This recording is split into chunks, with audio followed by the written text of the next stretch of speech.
If you want an incredible life, if you want a life that keeps growing and feeding on itself, then learn how to be grateful. Because the interesting twist of gratitude is the more grateful you are, the more you're given to be grateful for. I wouldn't trade my life with anyone's. I love my life so much because I see magic and miracles every day. And I'm going to say that because I look for it. I anticipate it because I know that when you're grateful, the universe, God, sets you up to have more and more and more of that. And serendipity kicks in and you just have miracles and magic happening. And every day I start my day, God, I'm ready for magic and miracles. Bring it here. Love it. I love it. You're amazing. I agree with you 100%. I can't say that I was always consciously practicing gratitude. I think this year has definitely at least made me more grateful for what I have, given everything that's going on. It's put the focus there. I'm grateful for every day that I'm here. I'm grateful for every single day. It's a gift, and it's truly waking up every day is another present. That's how I look at it. Hello, everyone, and welcome to the Body Wisdom Podcast, where we discuss the mind-body connection and its relationship to health and well-being. My name is Tami Bulmash, and today's guest is not only a dear cousin I only learned about a little over a decade ago thanks to Facebook, but also a revered healthcare practitioner who has helped countless individuals improve their lives. Dr. Nelson D. Bulmash graduated from the University of Michigan in 1987 with a bachelor's in biology and minors in both chemistry and psychology. He completed his doctorate of chiropractic from Life Chiropractic College in 1991, serving as class president during most of his matriculation. Since graduating, he has spent over 25 years building a clinical practice specializing in chiropractic and clinical nutrition, a national certification as a naturopath and as a clinical nutritionist, and multiple advanced certifications in nutrition. Dr. Bulmash has established himself as an expert in health and fitness with an emphasis on strength coaching. He has coached several American team powerlifters at the national and international level, helping them to win gold, silver, and bronze medals, often setting new American and world records. He has provided chiropractic and nutritional care for athletes in the NFL, NBA, MLB, tennis, golf, martial arts, rugby, soccer, rowing, gymnastics, equestrian, cheerleading, volleyball, track and field, and powerlifting communities. Dr. Bulmash has developed a system of care known as Torque Reset. This system draws from his many years of studying and practicing chiropractic, naturopathy, nutrition, biomechanics, neurology, and martial arts. Torque Reset is a method of chiropractic care that uses soft tissue and adjustment techniques to improve chronic problems resulting from injuries, poor biomechanics, poor neurology, or excessive wear and tear issues of daily living. Dr. Bulmash is a published writer and speaker and host of the Health Matters show on United Intentions Media Network. Dr. Bulmash currently resides in Alpharetta, Georgia. Hi, Nelson, and welcome to Tami, our show. It's such a pleasure. Thank you. What a great way. I love how this all came together. Nelson, can you be on my show later? Of course. Of course. Well, Nelson, when I think of you, I think of just a gracious, grateful, wonderful human being. And I wanted to do a Thanksgiving special podcast, and you were the first person that came to mind. Oh, thank you, Tami. Just a person who exudes this, who embodies gratitude in daily living and in what you practice. It's like an infectious thing. Whenever I hear a message from you or when I talk to you, I lift up. I find myself just completely, my mood is elevated. Beautiful. And I've told you before that I think you should do that daily inspiration thing. Maybe you'll get around to do that. I'm actually thinking about that. I may take you up on that at the beginning of the year, Tami. I think you should. I think you'd be the person for that. So I wanted to ask you, Nelson, did you always practice gratitude, or is that something that you learned? No, I'm embarrassed to say this, but I believe in being very authentic. I was actually a person who lived, my mother and father used to say, son, even as a little kid, you were always blaming people for your problems. Wow. And that was so hard for me to hear that because I was a little guy and I was like, really? I do that? yes, son, you're always looking to blame someone else. My dad used to say, son, you're never going to have the life you really ultimately want to have until you can stop being a victim and start taking responsibility, taking ownership for who you are and what's going on with you in the world. And as a little kid, I thought, what the heck is that? I didn't have the life my mom and dad had. My mom was a Holocaust survivor. My dad was in World War II. He lost his sister when she was 3. He lost his mother when he was 21. He lost the first woman he was going to marry when she was 20. Sorry, he lost his mother when she was in her 30s. He lost the woman he was going to marry when she was 21. He lost his brother when he was 50. He lost his dad when he was 10. Oh. So my life never compared to that, right? My mother described stories of her living in caves and in the Black Forest to escape the Nazis, the Americans, and the English. And her stories just leave you spellbound and stupefied, where you're just, to hear them. And I remember one day, I was just really pitting myself. And my mom said, son, I want to sit down and I want to talk to you about some things, because it's not effective for you to be such a negative person. And I said, well, okay, Mom. All right. What do you want to talk about? And she said, I want to describe some of the things that happened to me when I was older than you, but not much older than you, maybe a couple of years. I said, okay, Mom, what do you want to share with me? And she said, son, I lived in Germany in World War II. I saw Hitler move through the city that I lived in. And I remember how creepy it was to see him, to hear him, and to watch him act. I was only a little girl, but I knew there was something very, very strange about him. And there was something very peculiar about the way, it was very cult-like, the way people, raised their hands to salute him and the way they acted around him. I knew at a very early age how strange it was. But I want you to understand certain things, because you don't live in the world I lived in, and I'm glad you don't. But I want you to at least hear and understand some of the things I lived through. And I said, well, okay, Mom, I don't know that I can, but I'll do my best. She said, good, I want you to.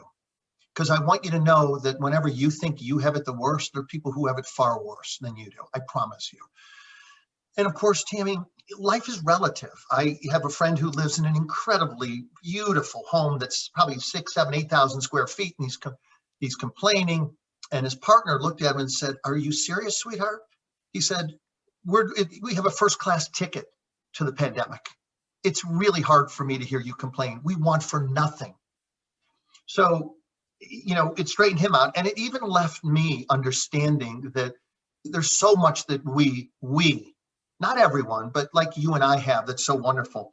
So I sat down that day, going back to my mother's story, and I thought about it after my friend was describing how his partner was complaining about their lives and that they couldn't do everything they wanted, but they lived in this amazing paradise.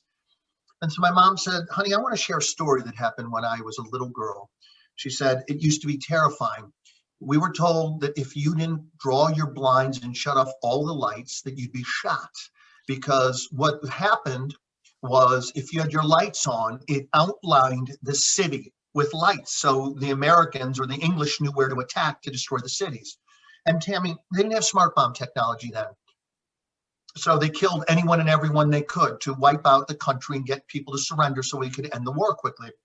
There was none of this going to war for 20 years. It's like when a country tapped out, when too many people were died, finally the leader said, well, we got nobody to fight anymore. We're going to have to surrender. And so my mom described an event on a particular night where she said, I just want you to picture this, son. I said, okay, Mom. She said, we used to get attacked by squadrons of B-52 bombers. She said, are you familiar with the B-52 bomber? I said, well, Mommy, I've seen pictures of it. I know that it's the largest plane, at least I think it is, in the world, and it drops more bombs than any other plane that I'm aware of. And she said, that's the general idea. Yes. She said, I remember one horrific night where we could hear them coming in, because it was an entire squadron of them carrying tons and tons and tons of bombs. She said, we put out all the lights, we closed the blinds, and we went to lay on the floor.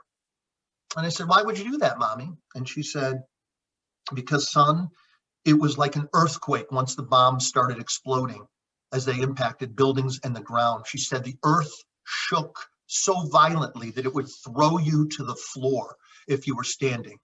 And it would be very easy for you to get severely injured or killed just being thrown backwards and landing with your head bouncing off the floor.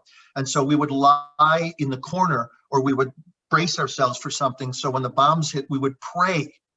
We would pray because we could hear the bombs coming. We could hear the whistling of the bombs coming. And she said on one particular night, I heard this massive, massive squadron coming. And we peeked out the window just in time to see that that whole sky was full of B-52 bombers. And they started dropping their sorties. And we could hear buildings and homes exploding, the ground shaking. And sometimes you'd urinate on yourself, you'd defecate on yourself, you'd throw up on each other. And, I might be lucky to have my mom holding me, and I might urinate on myself, or I might throw up on myself or her. And you were just shaking and trembling, and you lost the ability to understand, were you shaking, or were the explosions and the earth, the reverberations of the earth shaking you? You couldn't tell after a while. And then finally, after hours where the building stopped exploding because gas or other things would ignite, finally we opened our door to peek out. And on one occasion, she said, we opened the door and we slowly stepped out, and the sky was clear. And as far as we could see in the forward direction, everything, as far as we could see, was destroyed. We looked to the right, and as far as we could see to the right, and as far as we could see to the left, every building, every home was destroyed. And I said to her as a little kid, well, Mommy, where did the people hide? And she said, they didn't hide, sweetheart. They were all killed. I said, all of the people across the street from you, all the people you knew, you had friends, you had family members, right? She said, yes, they were all killed. And we spent weeks and months digging through the rubble to find the bodies so we could bury them. And she said, trust me when I tell you, when a body rots under rubble for weeks to months, and you find someone you love dearly and they're a rotting corpse, not only does the sight make you throw up, but the smell makes you throw up. And you think, that's my cousin. That was my neighbor who I loved. That was my aunt. And she said, when I tell you, you have an amazing life, son, I know it's difficult for you to capture what I'm telling you, but I wanted you to hear it because it's how I grew up. I was probably 2 or 3 years older than you when I saw that happen. It changed my life forever. And I said, but Mommy, you're not angry. You don't seem bitter. And she said, no, sweetheart, because I have been given this one life and I will not live it with bitterness, anger, and upset. I lived, I'm alive, I have a life, I have you, I have your brother and sister, and I have your father, my husband. I think I have a great life. Trust me, I don't worry at night that I'm going to be killed by bombs blowing up my building. Oh, wow. I stepped back as a little kid, Tammy. I was a little boy. And I said, I don't think I'm ever going to complain again, Mommy. And she said, good, honey. I don't mean to scare you, but that's the difference of what life can look like in a different time and a different place. So she said, stop being a victim. You have an amazing life. Start looking at life in a way that allows you to be happy and healthy for the rest of your life. She was a very, very wise woman, brilliant woman. And it's those words, she's right. I think when you were talking about that, I also have family that were Holocaust survivors and who also experienced the atrocities of the war. And I think that does make for more gratitude. And I think that also in line with this year, so many people have lost many things. Some people have lost their homes and their jobs and a sense of self, really. Some people just are isolated. They don't have families. They're alone. Right. And depression and anxiety are at all-time highs. And I think that redirecting that and focusing on gratitude has been a really important thing this year to think about, especially now that we're coming up to Thanksgiving and thinking about everything that we're grateful for rather than what we don't have. I think that's just something to really put into perspective. And your story certainly did that. You hear that, you think about the contrast between your life as a small child and her life, Right. and then you think about, my God, I'm just so grateful for freedom. That's what I think about, during this pandemic. I'm so grateful that we're still, free in the sense where we're alive. Yes. And I'm so grateful that we have people in our lives that we can at least talk to, even if it's not in person, to reach out to. Grateful for good weather, grateful for just having food and health. And these are the things that are, the most important things, and your story is Right. still kind of sinking in, the magnitude of that, and really putting things into perspective, what we have to be grateful for. So I wanted to then kind of go into what I wanted to talk about today with how to show gratitude to yourself. Because often when we think of Thanksgiving, it's about being grateful for, other people in our lives, are grateful for things, and then we kind of forget about ourselves. And we have to be grateful for ourselves, because this is who we're stuck with for the rest of our lives. That's right. Right. Is Yes. us. and I That's think right. and I think it's important to show that gratitude. So I wanted to ask you, you have a very extensive background in holistic approach to healthcare. And why did you choose to study and practice naturopathic medicine, nutrition, and chiropractic care for yourself and your patients? Thank you. That's a wonderful question. And I'll give you a wonderful answer. When I was a young man, I think I was 22 years old, I was really climbing the ladder. I was working very, very hard, 2 and 3 part-time jobs, not sleeping some nights, and yet I still won the collegiate state championship out of the University of Michigan in the state of Michigan. I had many people say, Nelson, you're the number one in the number one slot in the country. You have any kind of a decent meet, you'll be the next national champion in your specific weight category. And I thought, I really want to do that. My mom and dad had gotten disabled. My sister was dying of a rare autoimmune disease called idiopathic immunothrombocytopenia. She did end up living, but my life went from my dad being a very, very successful, brilliant doctor to all of a sudden both my parents are disabled. And, we were not sure we were going to be able to keep the house or our cars because they suddenly weren't working. And they were great. They were taking a lot of their money and helping, with the kids going through Princeton and Michigan and so on and so forth. So all of a sudden I felt like my world had ended and I didn't feel like I had a lot that I was grateful for. Well, I competed in the state championships in Michigan in powerlifting. I won. I set a number of records. And I was so proud and so pleased with myself. And I thought, I'm going to be the next national champion. This is going to be my mark.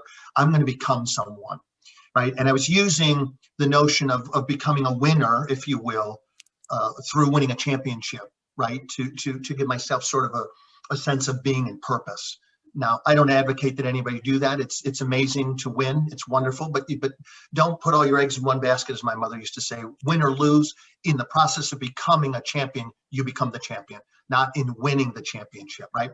I love that. So after I won the state championship, Tami, I had a horrible thing happen that changed my life forever to this day.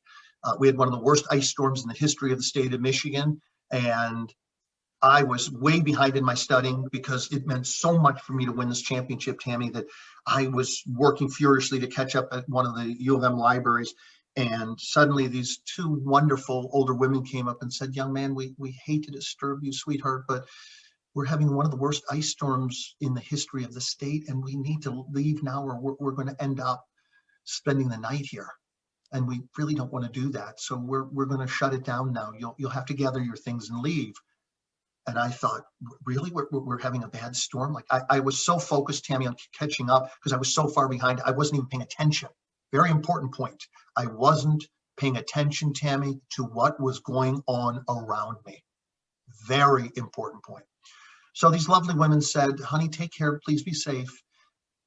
Tami, talk about, paying attention to your instincts. I got out of this library and I looked around, and it was fascinating because it was gloriously beautiful, Tami. You had a quarter to half an inch of ice on everything. And I remember standing there and looking up at the trees and listening to the crackle as the ice broke, as the wind blew through these trees that were encased in ice. And I thought, wow, I know this is so dangerous, but it's so lovely. It's so beautiful out here. I just want to look here for a moment. And then suddenly, Tami, I thought, well, how am I going to get down these stairs? And it wasn't a full set of, like 12 or more stairs, but it was several steps. And there was no one around. The women had gone out the back door where they were parked. They had driven off. There was no one, not even security on campus. And suddenly, Tami, I was a young man, as I mentioned, I think I was 22 years of age. I didn't want to look bad. And something said, go down on your butt and go down the stairs one step at a time. And I was too much in my ego. And I said, I think I can do this. And I took one step, Tami. I went in the air with my backpack over my right shoulder. And I slammed into the sidewalk. And I was transiently paralyzed. I couldn't breathe. The only thing I could do was blink my eyes. And I remember lying there looking up and thinking, I never thought I'd die this way, but what a beautiful, beautiful world this is. And I thought, I can't breathe. I can't move. I'm going to die out here. I'm going to freeze to death or suffocate to death out on the sidewalk. And I made peace with it. It was really very peculiar. But I just said, okay, I guess this is the day. And I closed my eyes and I listened to the wind and I listened to the crackling that I described before. And I started to feel like I was going to black out. And then all of a sudden, I could breathe again. I couldn't move anything, but my diaphragm worked and I took a big breath. And it was so strange, Tami, because I couldn't move my fingers. I couldn't move my toes. I could breathe and I could blink. I felt nothing from below my waist. And I just laid out there. And I made peace with the fact that I was probably going to die that day out on the sidewalk in front of the library. And it was one of the most interesting periods of my life because I'll never forget how peaceful I was thinking about that being the day and that I was going to leave this world at 22 years of age. And I don't know, Tami, how long I was out there. I can tell you I had between a quarter and a half an inch of ice on all my clothes. My eyebrows were frozen. My hair was completely encased in ice. And all of a sudden, I remember feeling like I'd been electrocuted. I felt a tremendous electrical surge go all from my spine in through my fingertips, out my fingertips and down my feet. And then suddenly minutes later, I could move my toes and my fingers. And for some period of time, and once again, I have no idea. I completely lost track of time. It might have been an hour, might have been 3 hours. I finally had the ability to move everything but my left toes. And I kind of hobbled and crawled to my car. And I stood there and I thought, the juxtaposition that I almost died. And like, it was so beautiful. And yet there I was, no one to help me, no one to lean on, no one to support me. And somehow I got in the car and I just sat there, I was in shock.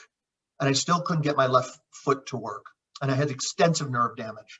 And I went I got myself home, things got a little bit better, but I still didn't really have much of an ability to control my left foot and lower leg.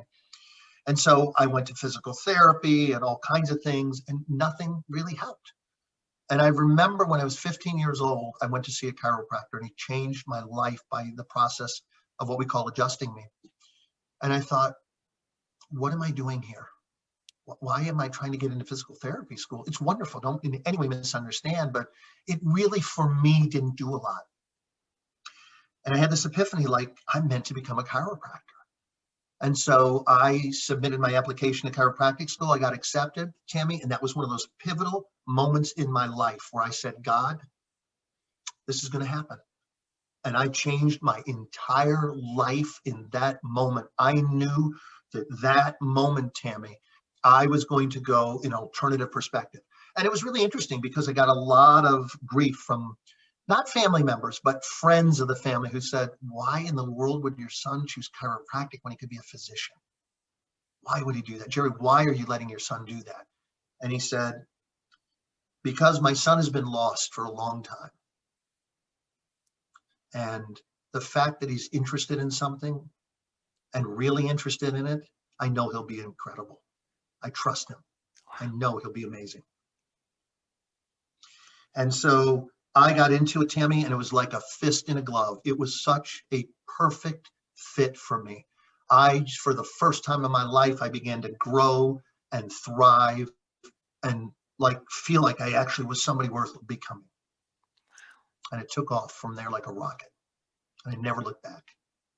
That's amazing. So your stories are always so uplifting. It's just amazing. You were just destined for this. It's just so clear. The more Yeah. I know you and talk to you, it's just life points you in these directions and you listen. You do listen. I think you are That's the aware. key, Tammy, because I really believe, and I'm not saying this because I want, I'm trying to foster compliments. I'm really lousy in a lot of things. I'm not that guy. I don't know anything about technology, Tim. You don't ever want me to try to fix your computer, your car, your electrical work. Not that I'm not smart enough. I never cared about it.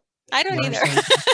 I'm the same way. And so, I'm lousy at it. And my friends laugh and say to me, all the time, really good thing, Nelson, that you're so good at what you do, because you're not very good at many things.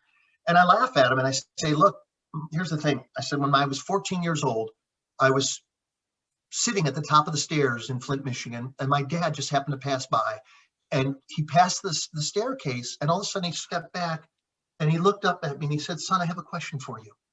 And I said, yeah, Dad, what's your question? He said, son, would you rather be a jack of all trades or a master of something? Tammy, there was no hesitation. It just came out of my mouth. Oh, Dad, I don't care about being a jack of all trades. I want to be a master. Wow. And so I've dedicated my life to serving humanity. And if you want a surefire way, Tammy, to virtually guarantee that you have an amazing life, make your life a contribution to humanity. Yes. Find as many ways as you can to serve humanity. I have to share a little secret with you.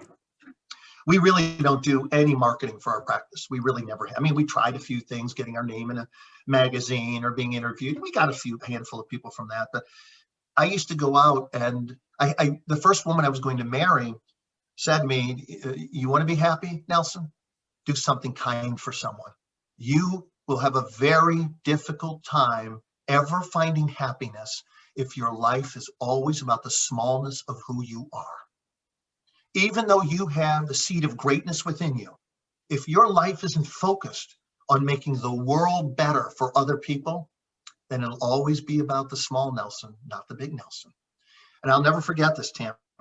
We didn't get married, although she's a lovely, lovely human being. I came home upset one day. I had a bad day, if you will. It was just a rough day. And I walked in and she said, oh, did you have a bad day, sweetheart? I said, yeah, it sucked. It wasn't a very good day, quite frankly. And she said, well, let me ask you a question. I said, I'm really hungry. I just really want to sit down and eat. She said, no, you're not going to eat until you answer my question. I said, really? She said, yeah, honey. I said, okay, what's your question? She said, how many people didn't you help today? Yeah, I didn't really help anybody today. Yeah, I know. That's why you had a bad day, honey. You see, we all have days that are off, sweetheart. But if you make your life a contribution to the people around you, then even if you don't have the best day, you still have a good day. Wow. Because the equation balances. She said, you know what I mean? I said, yeah, honey, I know what you mean. Now I don't want to eat. And she said, oh, honey, you're not going to eat. I said, I'm not. Why? What do you mean? She said, honey, you're going to go out and help someone, because you're not going to spend the night moping around, pitting yourself like this. I'm not spending the night with you like this. I said, are you serious? Do you know how hungry I am and what an awful day I had? She said, I'm sure, honey. We all have awful days. It's part of life, sweetheart. Deal with it. Go out and help somebody and don't return until you help someone. I said, you got to be kidding me. She said, oh, I'm not, honey. But don't worry. You'll have a warm dinner when you get home. I don't know how long I was gone, probably a couple hours. I found somebody who had a flat tire. Wow. And they weren't strong enough, Tammy. They weren't strong enough to change it. I don't even remember if it was a man or a woman. I just remember I found somebody who had a flat tire. I pulled over. I was a very, very big guy, very strong guy. And I said, no, I'm not here to carjack you. If you need any help, looks like you're having trouble here. I think it was a woman. And she said, I don't know. It's the first thing about fixing a flat tire. And I said, would you like me to help you with it? I got to do something good or my girlfriend's not going to feed me tonight. But really, I don't understand the connection. I said, don't worry, it's a long story. I said, I'll fix your tire if you want me to. She said, that'd be fantastic, because I can't get a hold of anybody in my family to help me, or all my friends. I can't get a hold of anybody. This was long before we had cell phones, right? Right. So she tried to call people from one of the pay phones and couldn't reach anybody. So I said, I got it. You just relax. I'll take care of it. And I fixed her tire and she started to cry. And I said, why are you crying? And she said, I would have been stuck here all night. I was terrified. I didn't know how I was going to get home. I was really, really scared. When you pulled up, I thought, oh my God, he's going to kill me. Wow. I'm going to be murdered right now with this big man. I said, well, no, I don't go out and murder women who have flat tires. You don't have to worry about that. But it's quite all right. I do want to get fed, though, and it's predicated upon me doing something wonderful for somebody else. And so I have a little bit of an ulterior motive, and I apologize for that, but I will be glad to help change your tire. And I did. I changed her tire, and she started to cry, and she said, you're so wonderful. I don't even know how to thank you. And I said, I'm going to be fed. That's all the thanks I need. But thank you for giving me the opportunity to learn this precious lesson. I hope you have a wonderful night. I hope you get home safely and soundly, and that you never get another flat tire. And she cried going into her car. And I'll never forget, like, she cried so hard that someone would take the time that didn't know her to make sure that she got home safely. And I was too doggone hungry in the moment to get the impact of what I did. But I'll share something with you. I was, once again, 21, 22, 23 when that happened. I was very capable of fixing a flat tire. I did have an ulterior motive. I'm not going to lie about it. I wanted to eat dinner. I had to do something that qualified as a good deed to get home. But I noticed, here's what I noticed, Tami, even with the ulterior motive, and I freely admit it, all of a sudden I felt happy. Like watching her cry tears of joy, I realized, wow, Nelson, this is kind of a typical ordinary woman. No offense. I don't mean that to be misogynistic or sexist, but and there are plenty of women who can change a tire, but she was overwhelmed in the shock that it was nighttime, it was cold, and she did not have the resources in that moment to change her tire. And she had such gratitude that some stranger would help her by fixing her tire so that she could get home safely to her own family, that she just cried tears of joy. And just, I remember her looking at me, tears streaming down her face, saying, you are so wonderful. I will never forget this. Thank you. Thank you. And I went home, and as soon as I walked in the door, she said, okay, your dinner's ready. Let me get it for you. Sit down and eat. Tell me what you did. And it changed my life, because I realized, even though I had an ulterior motive, it taught me, Tami, that there is greatness in goodness. There is greatness in helping other people thrive. And I never forgot it. And I'll let you know, one of the greatest successes of my life, every single day of my life, I look for people to help. Every day. I go to the gym and somebody's car is dead. Sir, ma'am, do you need me to jump you? Would you do that, please? Please. Not one person has offered. Of course. Let me make my cables. I'll be right back. Have a great day. Same thing. Tears of joy. Oh my God, 50 people must have gone in the gym. Not one person offered to help me. Not one. You want to have an extraordinary life? Gratitude begets gratitude. You want great. You want to be really happy. Do lots of wonderful things to help the people in the world around you. Somebody always needs something. Always. Absolutely. Absolutely.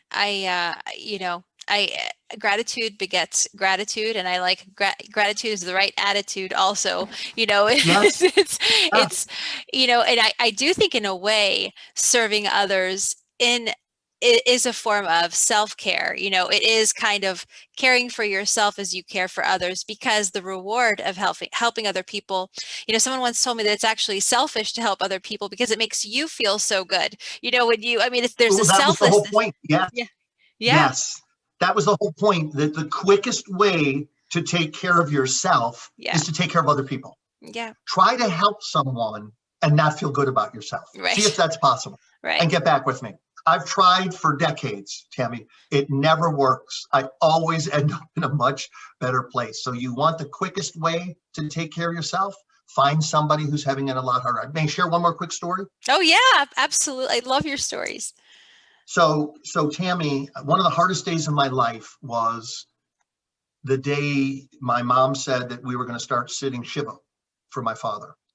The reality that he was now dead, he was now gone, and we were going to sit Shiva for him. I was heartbroken. He was the legend. He lived an epically large life. He always had the answers. I never went to my father where he didn't have some sage advice that shifted the course of my life. And I was humbled. I am humbled every day as he speaks to me through the actions that I take, through the thoughts that I have. I still hear his voice echoing in my mind. And it was such a shattering, would be the way to describe it, experience when he died. And of all things, our air conditioning system went out. And of course, it didn't just go out, Tami. The condensation tube froze and it flooded the ceiling in our upstairs. And I remember staring at it going, of course this would happen. Of course. Because that's kind of how life goes, is that you have one thing and then it sets off like a tripwire, a series of things that happen, right? So I called the people to fix my air conditioning unit. I said, look, I'm sorry, I'm going to impose upon you. My father is dead. I need to attend his funeral service. Forgive me for being intrusive and for feeling entitled, but I'm going to ask you if you'd please move me to the front of the line because my ceiling is being flooded because of my heating and air system. And he said, Nelson, I am terribly sorry to hear about your father. Of course we will do that for you. I don't want your ceiling to continue flooding while you're attending your father's funeral. I'll put you to the head of the line, of course. Not only will I do that, we'll send him out early. So this wonderful young man shows up and he said, Dr. Bulmash, I'm deeply sorry about the loss of your dad. I know how you feel. And Tami, once again, I'm being very transparent here. I was so angry. I wanted to explode. You know how I feel? Really? Tell me then how I feel. I didn't say that, but I just wanted to go off on this young man who was probably 15 years younger than me, at least 10. But I didn't. I bit my tongue. I engaged my prefrontal cortex and said, be quiet. You're in no place to do this. Don't be rude to this young man. He's here early to serve you. Treat him with kindness. And I just bit my lip. And he said, I know you're probably thinking, who am I to say that? I said to him, kind of, yeah, kind of. Wow. He said, well, may I share something with you? I said, you can if you feel you need to. Mind you, I'm not paying attention to serving him, Tami. I'm not at all. I'm like, how am I going to keep it together to not have my ceiling destroyed while I'm getting ready to say words about my father? So he paused and he said, 2 weeks ago, I lost my grandmother. She was the matriarch of the family. 2 or 3 days after I lost her, my brother went over to one of his best friends. He had a very, very severe headache. And he thought if he drank beer that it would help reduce or eliminate his headache. I said, oh, I see where this is going. And he said, you got it. His wife said to him, let me give you some pain medication that I had after surgery. Within a matter of hours, he was in a coma and he died within 1 or 2 days. And then he and his father were sitting there and his father was asked to go to the hospital and to make funeral arrangements to deal with the body. And he was so distraught that he had lost his mother and his youngest son that he wasn't paying attention on his drive home and ran into a tree and died. God. Ooh. That's such a heartbreaking story. And I said, please do not fabricate a tale for me right now. I'm in a very fragile place. And he looked at me and he said, I would never, ever lie about such a thing. It was 2 weeks ago. And I am wondering how I will ever recenter myself to have a life. I lost 3 of the most dear people in my life. My mother left when we were little children, and all I had was my brother, my grandmother, and my father, and we were incredibly close. Now I am the last of my clan. I know how you feel. I almost started to cry. I didn't even know what to say. I said to him, I don't even know what to say to you. I'm sorry. He said, I know that you got a little angry at me initially when I said, I know how you feel. He said, what I meant was that I know what it is like to lose someone you love. And my heart is suffering more than I have words to express because I lost the 3 closest people in my life. And my life will never be the same, nor will yours. Nonetheless, I just wanted you to know that I'm here for you. And I will fix the unit, and I will attend to the flood, so at least when you get back home, it will not be flooding your ceiling anymore. I was speechless, Tammy. I didn't know what to say. I looked at him and I said, I wish I knew what to say to you. I don't. I'm terribly sorry. I just don't know even what to say. I'm so distraught about my father, and now I'm so humbled by your story that I'm almost embarrassed that I thought and treated you as I did. He said, don't apologize. I would have been the same way. Just think of them as fondly as you can and let them live through you in the memories that you have. I said, I'll do that. He said, have a good day. It was a pleasure to meet you. I said, the pleasure was all mine, believe. You've given me the strength to attend my father's funeral and to sit Shiva and to say whatever is appropriate for me to say when it's my time. Thank you. Have a good life. I wish you the very best. It's like he came to you as like an angel, as a messenger He almost. came to me as an angel. Yes. It's He just, came to me as an angel. it's an Yep. unbelievable story. Oh my God. It's, whew. Again, it's just the focus is on gratitude for what what you have when you hear a story like that. I hope that man was able to find happiness in his life after that. You think about people like that, it's just so hard to even Fathom. It was a serendipitous moment, Tammy. We were meant to collide in life. And had I not had the wherewithal to contain myself, I would have stupidly and foolishly gone off at him. And I was so hurt. I just wanted to, reach out and be destructive. And I said to myself, stop it now. You're a lion, but you're an evolved lion, and you are not going to swipe at him. And when I let him tell his story, I've never forgotten that young man. I don't know what happened to him. I don't know where he is today, but he did a brilliant job fixing my ceiling. He cleaned up as much as he could. And I got that he was very, very, very sincere. And when I spoke to the people at the company he worked for, they said, was he okay? I said, what do you mean? Why do you ask? And they said, well, he lost 3 family members recently. So I knew he wasn't kidding. Not that I thought he was, but I said he did a brilliant job. Not only did he fix our unit, but he cleaned everything he possibly could so as not to have further damage done to our ceiling. And he said, he's an amazing young man. I said, yes, he is. You are fortunate to have him. And I was blessed to have him enter my life on this day. I will forever be grateful.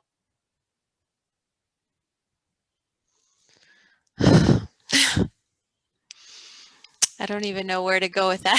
It's just well, Tammy, my point is that when you look for gratitude, gratitude finds you. That's the point. So when you live a life, I'm one of those silly people, according to many people. Not many people call me silly anymore because they watch me in life. My friends used to say, Nelson, God Almighty, how did you go from being such a powerful fighter, being a man that would walk in a room and everyone would look at you and go, whoa, that's scary, to now you're a Hallmark guy, like you sit at home and you watch Hallmark movies. And I do it because I love a story with a good ending. And it always reminds me that we're mostly in charge, or we're greatly in charge of how we show up in life. Yeah. So if we want good endings to our stories, be a person that lives a good life and do things to create good endings to the stories. Look for people to help who need you. And it's really neat because people say to me, why do you do this, Nelson? I mean, you try to get something in return? No, not at all. I remember the stories. I never see the people again. I never see them again, Tami, as a general rule. And my heart is filled with the joy of knowing that I helped someone that had no one else to help them in the moment. And the true gift becomes all mine because I am filled. You do this enough, Tami, and your heart and your spirit and your mind are filled with such joy that it's really hard to have a bad day. Yeah. When I was sick with COVID, nobody knew what it was. I lost 45 pounds when it hit me in November to early March. And everywhere I went, people said, Nelson, I don't know what you have. You have some kind of adult onset asthma. And I said, I'm not arguing that, but it came like overnight. One day it just showed up on my doorstep and they said, I don't know what to tell you. I'm sorry. And I remember standing in my kitchen in my shorts at 62 to 64 degrees because I would overheat with fever and I would heave. I couldn't catch my breath. I couldn't catch my breath. And one day I got a pulse oximeter and it said my saturation was 82% out of 100. And of course they say, if you're at 90%, you better get yourself to a hospital. And I remember again, Tami, I've had a number of times in my life where I've had that interesting conversation, that self-conversation, Tami, that goes like this. Wow. It's looking like this might be the night or this might be the day that I leave this world. And I think, well, I don't want to leave, but I've led a pretty amazing life and my will is in order and people will be taken care of if I leave. But this isn't looking good because I'm not breathing very well. And I remember 3 times when I had COVID thinking, this isn't very good. Got to be able to breathe to continue living. And I would walk for hours and hours and I would drink 1 gallon to 1.5 gallons water because I'd lose so much fluid doing that all night long that it brought that wow, this could be it. And so I've had enough of those experiences, Tami, that you realize we're really fragile and our lives can be taken at any time like that. So once again, in taking care of yourself, you live a life where you're as helpful as you can to as many people as possible.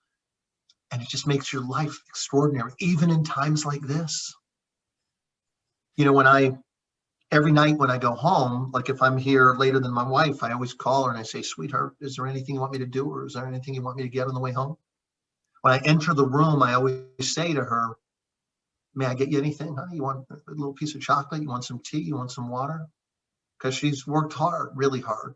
And I'm up and about and she's sitting comfortably in a chair and she's kind of dozy. And I think I wouldn't want to get up if I were in that place. I asked my daughter the same thing.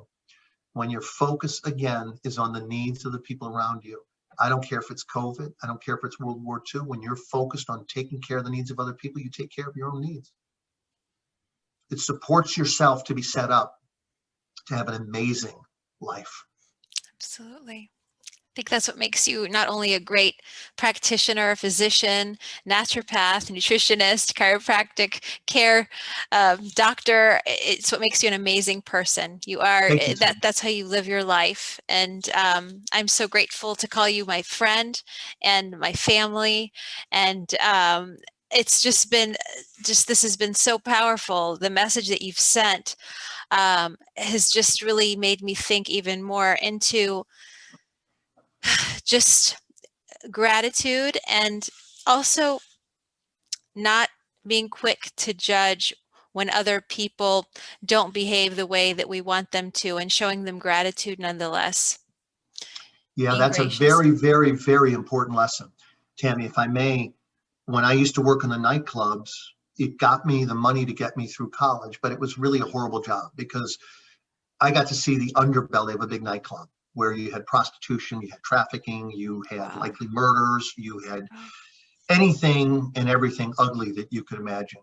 And it showed me the side of life that I didn't want to be part of, and yet I needed money. And so I worked in these clubs for quite a few years, and you learn a lot about yourself when you see people doing things. They're just not healthy, they're not safe, they're destructive, they're injurious to the people around you.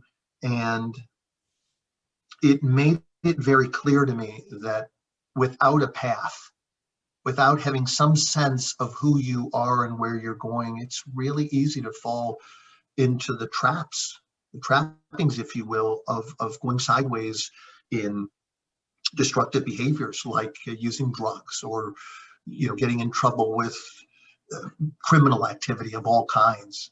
And so use your experiences wisely to teach you how to head in a direction that favors an outcome that gives you a quality of life that you can be grateful for. Meaning, be conscious as you move through life. Don't let your life be something that's a default. I'm not paying attention. I spoke about that in the beginning of the podcast. Learn as much as you can to pay attention to what's going on in the world around you.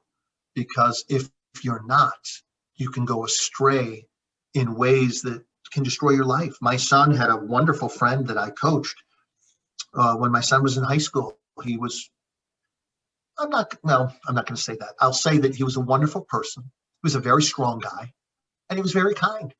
And one day he got in the car and he picked up his cousin, and his cousin said, "Hey, pull over, I'm going to get something at Walmart." And he robbed Walmart. Well, they have cameras everywhere, Tammy, at Walmart. And he got caught. He had no idea his cousin was going to rob it, but he did. Pulled out a gun, robbed one of the people working at Walmart, and he went to prison, felony, for quite a few years. Even though he wasn't the one, and he wasn't the one that robbed the store. Oh my gosh. Oh. He was considered the driver, and he had no idea. And I believe him. Yeah. He was a really good kid.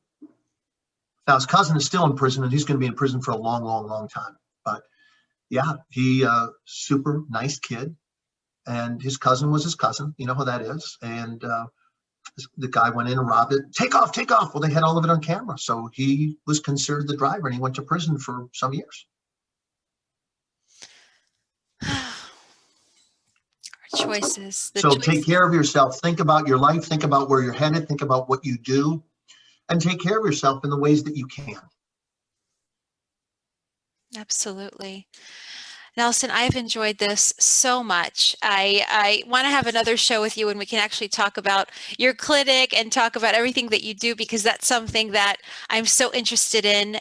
So hopefully we'll be able to do that not too far of a distant future. And I just wanted to ask you, is there anything that maybe you could suggest to our listeners about ways to practice gratitude? You gave us some wonderful stories, but for people that just can't tap into it, what are some ways for them to do that? Well, once again, the easiest way, most people have difficulty getting the connection between their ability to generate a sense of gratitude and creating the landslide, the tsunami of benefits you get. Because as I mentioned, the secret is the more grateful you are for everything, the more it multiplies. It's so unbelievable. And so a couple different things you can do, Tammy. One is do the best you can to be grateful for what you have, and continue. One of the things I started doing when I had no idea how to be grateful or how to be successful was I started saying, wow, that sure was a good meal. I'm so grateful that I had such a satisfying meal. And then all of a sudden, it's so strange. Hey, Nelson, you want to come over for dinner? Yeah. I mean, I'm a young guy, Tammy. I eat every day, right? Yeah, I would enjoy coming over. Nelson, my mom is cooking. Well, great. Does she have enough to feed 3 extra people? I was just inviting you. I know, but I got it. Yes, she has enough to feed you and 3 other people.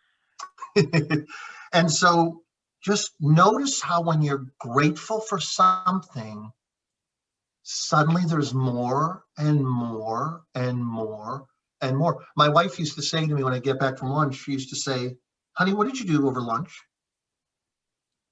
I ate. No, come on, fess up.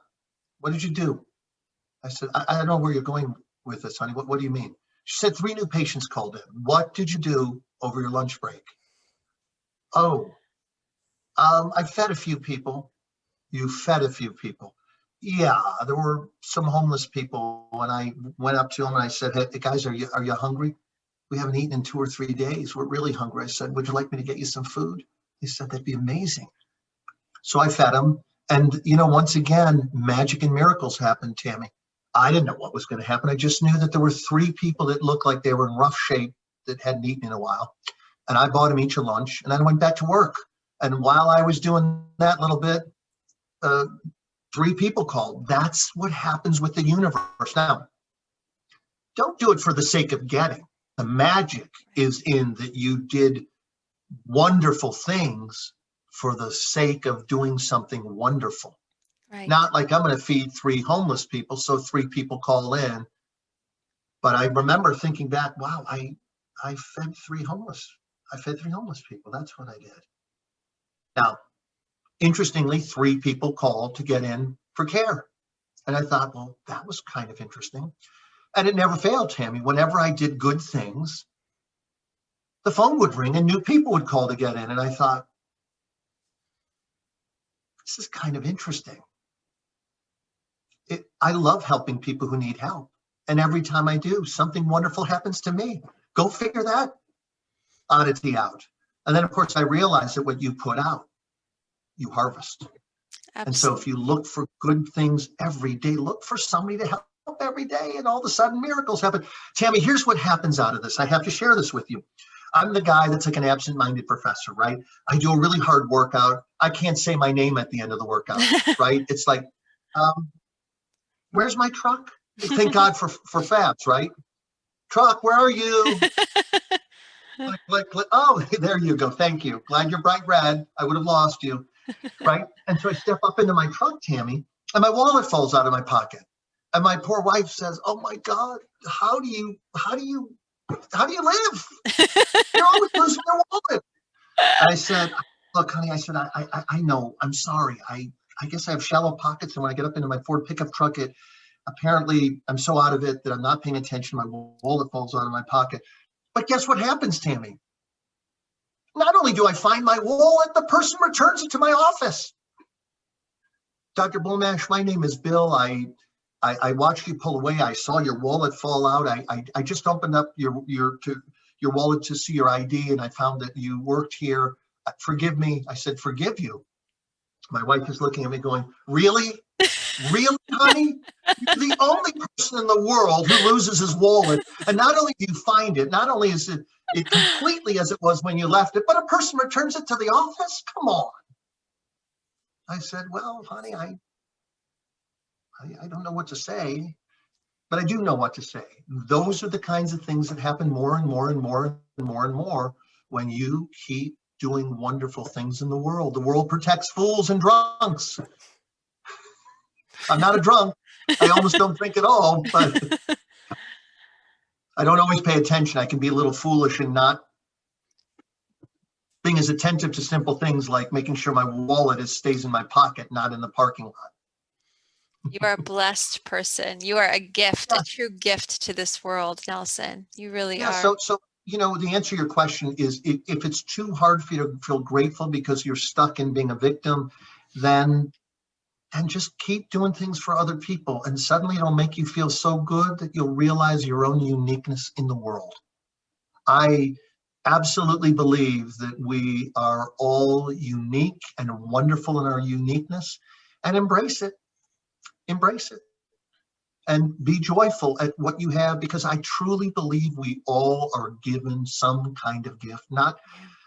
We're not all rocket scientists. We're not all literary geniuses. We're not all creative geniuses, but the collective of who we are is that we can always be helpful to ourselves and others. Yes. And if a lot of ordinary people rise up to help others, extraordinary things happen. And I hope that answers your question. It absolutely does. It has been such a pleasure to have you on the show. It is always so much fun to talk to you. And now I get to share you with other people who can enjoy your words of wisdom, your kindness, your graciousness. It's so uplifting every time I talk to you. And I think this is the best gift that I can give anyone for Thanksgiving is a conversation with you. Well, So thank you so much. anytime you're available and you want to talk to me and connect, Tammy, you're an angel to me. You have been since the day I met you. I'm always there for you. You need it, I will return anytime you want. I was so joyful when I heard, Nelson, will you be on my show tonight? Yeah, what time? Let's do it. Great. So God bless you, Tammy, God bless and you. I hope anybody who listens to this can find some pearls of wisdom that forward their own lives and the lives of those around them, because the magic is in the sauce, meaning when we focus on helping each other, miracles happen. Life moves forward in such an inspiring way that anything is hopeful and possible. Indeed. Thank you so much, Nelson. Thank you. Blessings to you. Happy Thanksgiving to you all. Happy Thanksgiving.